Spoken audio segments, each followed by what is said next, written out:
You either die a hero or you live long enough to see yourself become the villain. Sony, Sony, Sony. As a PlayStation fanboy, you know, being someone who has been with PlayStation and with Sony since the PS1, I'm that old, PS1, the PS2, albeit I skipped the PS3 because they were doing the exact same shit they're doing now that they were doing in that generation. And it's just so disappointing to see because during the Xbox One PS4 era, they got the formula right. They knew how to make us happy. They knew what to do to be successful. Sony was on top of the world. They were destroying Xbox every year. So many different exclusives. You had so many different games. It was priced correctly. They learned their lessons from the PS3. And suddenly, in this generation, where are the games? Where are the games? They know what the formula is, yet they've just chosen to abandon it. Where are the PS5 exclusives? They give us something no one's asked for at an inflated price, without a disk drive, without the vertical stand, piece of plastic that costs them pennies to make. What are we going to play on this? Is it just an expensive, unnecessary PS4 Pro? Like, what am I supposed to play on this? Even in their demonstration, they weren't able to give any PS5 games really. They were using so many different remasters from the PS4 on this, and it's typical. Why expect anything less from a company that's done this before? I'm trying not to be too harsh. I understand there are going to be people who'll say, but adjusted for inflation, yada, yada, yada. That's not how this works. PlayStation is still massively successful. They've essentially dominated this market entirely on their own since the previous generation. They make loads of money from gaming. Gaming's not something that's, a niche market. This is something that they make a lot of money from and probably one of Sony's biggest cash cows. So put that into your games. I understand COVID affected things, but COVID was 5 years ago at this point.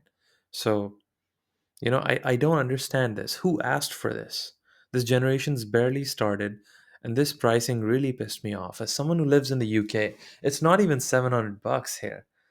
It's £700, and that's without the disk drive. That's without the stand. You add everything up, and it goes over $1,000 here, and really bad in the rest of Europe as well. I could go on and on. I just wanted to make this video because companies just they get cocky. It becomes a monopoly.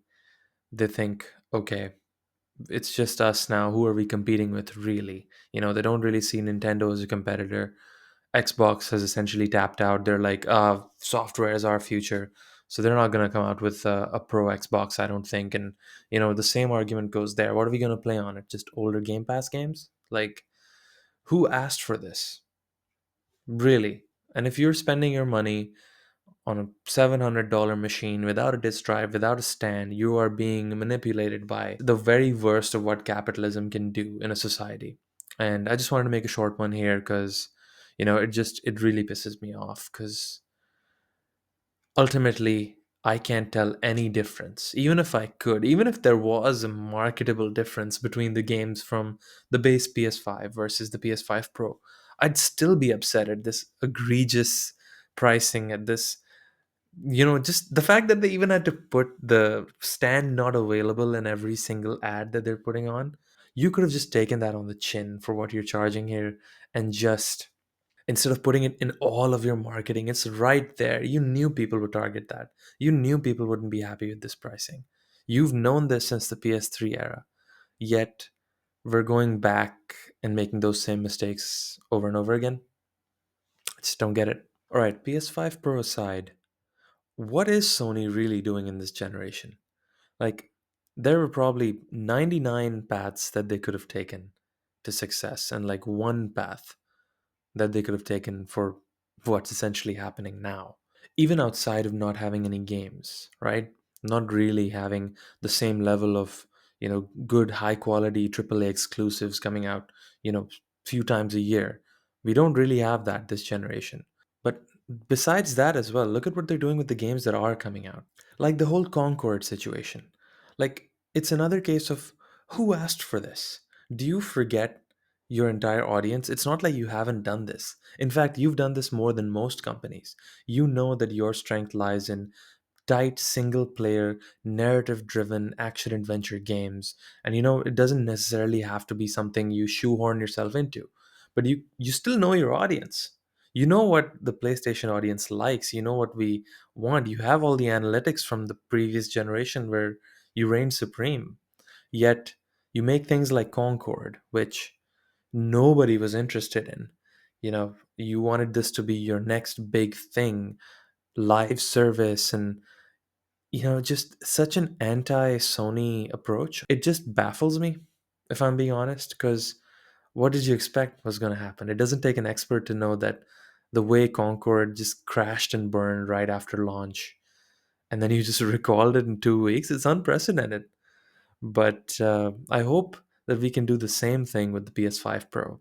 Because, Sony's just been fumbling this generation so hard. Like the whole Helldivers situation as well. That game just got killed because of Sony's like unnecessary meddling in that situation. The constant price increases in the PS5 as well. Just the base model in other parts of the world, like Japan got a big hit. I understand the yen's suffering, but come on. They made the PSVR 2 more expensive than the base PS5, and then they don't support it. What about all the people who bought into that? Like, where are the games for them? You can barely give the base PS5 any games. What are you going to do there? Like, it feels like they've just spread themselves too thin, and maybe I'm being too generous. Maybe they just don't care. Maybe the success got to their head, because it's just a betrayal for gamers at this point. Because I feel bad for the people who bought into the PSVR too, because I'm someone who has worked on VR headsets. Part of my job is working on VR headsets, and I didn't get one of those because I just don't see Sony taking it seriously, and they haven't. And also, it just confuses me how Sony's sitting on so many IPs that are just, rotting on the side. You could have given us Bloodborne remade. You could have made a Bloodborne 2, for example. Days Gone is a cult classic. I know it didn't do too well initially at launch, but people love that game. You could make another Days Gone. You're sitting on the Uncharted franchise, which hasn't gotten a new game since nigh on 9 years now. What about new original games like the PS4 era? We don't have any of those either. There's just so many IPs that you can use. You can give us those, but nothing's happening. Look at Nintendo. We get like a Mario game every 3 months. There's one coming out. There's two coming out in the next 2 months with Mario Party and Mario and Luigi. Like, take a page from Nintendo's book. They know what their audience wants, and they just keep delivering. Month after month. We're getting a new Zelda this month.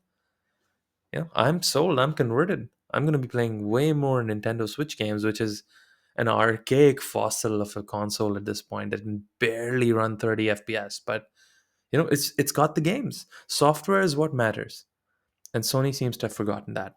Before I close, here's what I would have done if I was in Mark Cerny's place. The way the PS5 Pro could have been pitched was very simple, and they made it unnecessarily confusing. Essentially, this generation we have to pick between fidelity mode and performance mode. 30 FPS, better visuals; 60 FPS, worse visuals. The PS5 Pro should have just been pitched very simply as something that makes you not have to make this decision anymore. You have one mode, which gives you the visuals from fidelity, but the frame rate for performance, you don't have to pick on the PS5 Pro. That's how I would have sold it.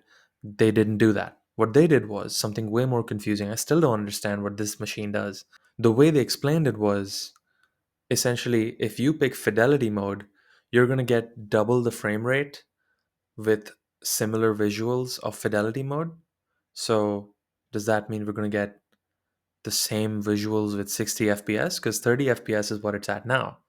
But then there's also a performance mode that still sticks to 60 FPS. It doesn't go any higher. It doesn't go, uncapped 60 plus, 90 FPS, 120 FPS.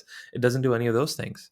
So there's still a performance mode on the PS5 Pro, which they talked about, and they said, oh, if you pick performance mode, you're going to get 60 FPS with better visuals. So Maybe I missed something. Leave it in the comments because I didn't understand this at all. Better visuals with fidelity mode at 60 FPS from performance mode. Performance mode is 60 FPS with better visuals. They've just flipped the wording around. What's the difference? Well and truly, I don't understand. Why couldn't they have made it more simple and just said, oh, there's no choice, there's one mode, and just named it something like, visual, I don't know, performance fidelity mode, something along those lines. It baffles me. The simplest of decisions, and they couldn't even get that right. Don't spend your money on this unless you just have money to burn.